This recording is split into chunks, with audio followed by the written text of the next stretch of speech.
kill them.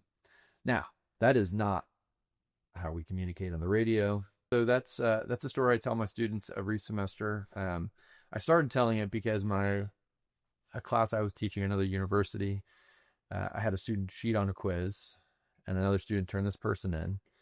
And to let her turn herself in, I sent an email to my class, and I said, whoever cheated has until the stroke of midnight to turn themselves in, or I'm going to make sure you're, out of this class and possibly have a permanent note in your file for the university. 5 people turned themselves in. 5 people have been cheating. It wasn't just the one person. Wow. And I learned a couple things. And the second was I started teaching this class on why character matters and why knowing what your values are and following through matters. So on my 3rd day in Iraq, we hadn't even replaced the unit we were ripping with, which at that time was 10th Mountain. Myself and another pilot were flying over a town called Hawija.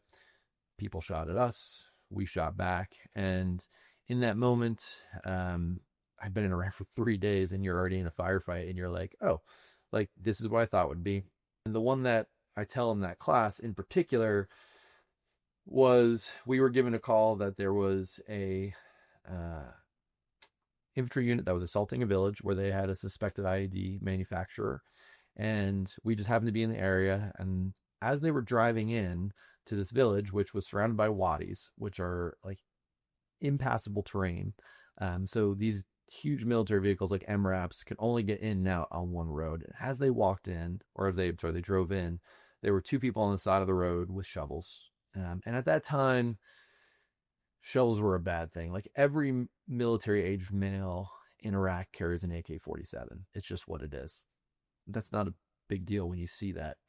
When you see the shovels, because we had told them, like, don't carry shovels. Like, it looks like you're placing IEDs. Mm-hmm. So here they're going to this village. It's 2-3 in the morning, and they're on the side of the road digging. It just doesn't look good. And so I get the call over the radio. I was the air mission commander for my scout weapons team, and my call sign was Crusader 16. I'm like, hey, Crusader 16, this is so-and-so.